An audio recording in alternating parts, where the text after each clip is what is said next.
આજે આપણે એક બહુ જ રસપ્રદ ગુજરાતી ગણિતના પાઠનું વિશ્લેષણ કરવાના છીએ અને એ સમજવાનો પ્રયત્ન કરીશું કે તેમાંથી શું શીખવા જેવું છે. વિચારો કે ભારતમાં લાખો વિદ્યાર્થીઓ દર વર્ષે રાષ્ટ્રીય કક્ષાની શિષ્યવૃત્તિ પરીક્ષાઓ આપે છે. તો સવાલ એ થાય કે આટલી મોટી સંખ્યામાં વિદ્યાર્થીઓ આની તૈયારી કરે છે કેવી રીતે? તો આનો જવાબ ઘણા વિદ્યાર્થીઓને મળે છે ઓનલાઈન. આજે આપણે બસ એવા જ એક યુટ્યુબ ટ્યુટોરિયલમાં ડોક્યુ કરવાના છે, જે ખાસ ધોરણ 8ના વિદ્યાર્થીઓ માટે એનએમએમએસ પરીક્ષાની તૈયારી કરાવે છે. ચાલો જોઈએ કે આ ડિજિટલ ક્લાસરૂમમાં એવું તો શું છે. સારું, તો ચાલો શરૂ કરીએ.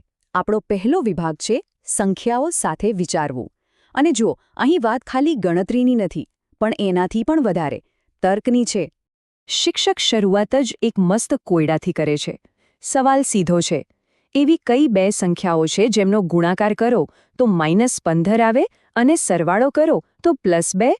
આ એક સરળ પણ ખૂબ જ અસરકારક રીત છે સમસ્યાને કેવી રીતે જોવી એ શીખવા માટે. પણ આ જે શીખવા જેવી વાત છે ને, એ છે એમની રીત. ઘોખંડ પટ્ટી બિલકુલ નહીં. એ વિદ્યાર્થીઓને શીખવે છે કે સ્ટેપ બાય સ્ટેપ કેવી રીતે વિચારવું. પહેલાં તો જેટલી પણ શક્યતા હોય એ બધી શોધી કાઢો, અને પછી એમાંથી જે આપણી શરત પૂરી કરતી હોય એને પસંદ કરો. આને કહેવાય એલિમિનેશન. અને આ રીત ખાલી ગણિતમાં જ નહીં, જીવનમાં પણ બહુ કામ આવે છે. અને બસ આ રીતે એકદમ સ્પષ્ટ થઈ જાય છે કે સાચો જવાબ છે 5 અને -3. એટલે જુઓ, અહીં મુદ્દો જવાબનો નથી, પણ જવાબ સુધી પહોંચવાની જે આખી પ્રોસેસ છે ને એનો છે. આ માત્ર એક જવાબ નથી, આ તો વિચારવાની એક પદ્ધતિ છે. સારું, હવે થોડું આગળ વધીએ.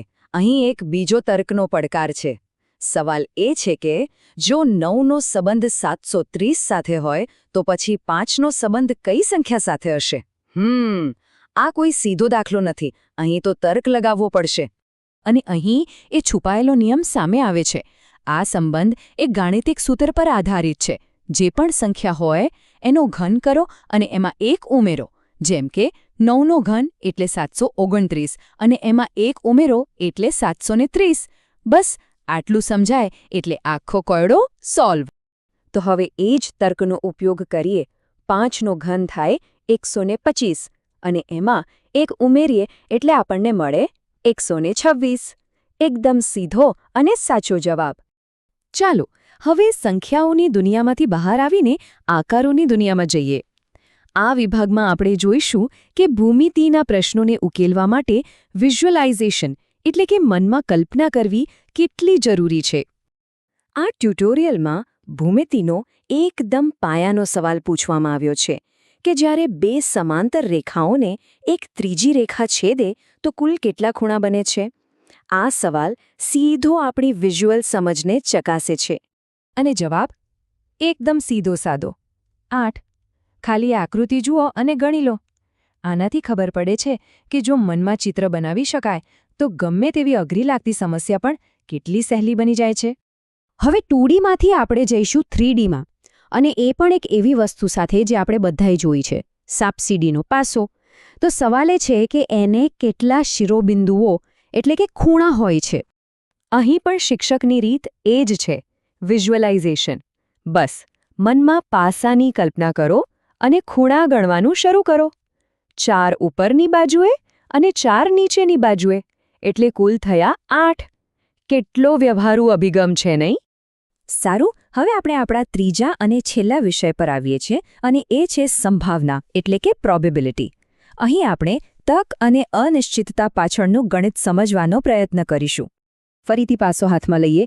એક એવો સવાલ છે જે સંભાવનાનો આખો કોન્સેપ્ટ ક્લિયર કરી દેશે. પાસો ઉછાળીએ તો એના પર 7 આવવાની શક્યતા કેટલી? હવે આ સવાલનો જવાબ એક બહુ જ મહત્વની વ્યાખ્યામાં છુપાયેલો છે, અશક્ય ઘટના. એટલે કે એવી ઘટના જે ક્યારે બની જ ન શકે, અને જે ઘટના શક્ય જ નથી એની સંભાવના હંમેશા 0 જ હોય, કારણ કે પાસા પર તો 1 થી 6 જ નંબર હોય છે, 7 તો હોય જ નહીં. એટલે જવાબ મળ્યો 0. આ એકદમ સરળ ઉદાહરણ છે, પણ એ સંભાવનાનો એકદમ પાયાનો નિયમ શીખવી જાય છે. હવે આ કોન્સેપ્ટને એકદમ પ્રેક્ટિકલ ઉદાહરણ સાથે જોડવામાં આવે છે, જે છે કેલેન્ડર. સવાલ એ છે કે વર્ષના 12 મહિનામાંથી કોઈ પણ એક મહિનામાં બરાબર 30 દિવસ હોય એની સંભાવના કેટલી? આનાથી ગણિત સીધું આપણી રોજિંદી જિંદગી સાથે જોડાઈ જાય છે. અને શિક્ષક આને કેટલી સરળતાથી સમજાવે છે જુઓ. કુલ મહિના છે 12. એમાંથી 4 મહિના એવા છે જેમાં 30 દિવસ હોય: એપ્રિલ, જૂન, સપ્ટેમ્બર અને નવેમ્બર. તો સંભાવના થઈ 12માંથી 4. અને એને સાદું રૂપ આપીએ તો જવાબ આવે 3માંથી 1. એકદમ ક્લિયર. તો આ બધા ઉદાહરણો જોયા પછી આપણે શું તારણ કાઢી શકીએ? ચાલો થોડું ઝૂમ આઉટ કરીએ અને મોટું ચિત્ર જોઈએ કે આ પ્રકારનું શિક્ષણ આપણા ભવિષ્ય માટે શું સંકેત આપે છે. આખા વિશ્લેષણમાંથી અમુક વાતો એકદમ સ્પષ્ટ થઈને બહાર આવે છે. પહેલી, કે ઓનલાઈન પ્લેટફોર્મ્સ શિક્ષણને બધા સુધી પહોંચાડી રહ્યા છે. બીજું, કે કન્ટેન્ટ સ્થાનિક ભાષામાં અને ચોક્કસ પરીક્ષાઓને ધ્યાનમાં રાખીને બનાવાય છે, જે ખરેખર બહુ જરૂરી છે. અને સૌથી મહત્વની વાત, અહીં ભાર ગોખણપટ્ટી પર નહીં, પણ તર્ક અને સમજ પર છે. અને શીખવવાની જે રીત છે એ એકદમ સીધી અને પ્રોત્સાહન આપનારી છે. અને આ શિક્ષકનો જે જુસ્સો છે ને, એ એમના શબ્દોમાં જ દેખાય છે. એ કહે છે, આ તો આપણું પહેલું જ લેક્ચર છે. હું આવા બીજા ઘણા ભાગો આપવાનો છું. આ ખાલી એક લેક્ચર નથી, આ એક કમિટમેન્ટ છે, એક વચન છે. અને આ બધું આપણને એક બહુ મોટા સવાલ પર લાવીને ઊભું રાખે છે. જેમ જેમ શિક્ષણ ડિજિટલ બની રહ્યું છે, ત્યારે ભવિષ્યનો આદર્શ ક્લાસરૂમ કેવો હશે? શું એ સંપૂર્ણપણે ઓનલાઈન હશે કે ઓફલાઈન? કે પછી બંનેનું મિશ્રણ? આ એક એવો સવાલ છે જેના પર આપણે સૌએ વિચારવાની જરૂર છે.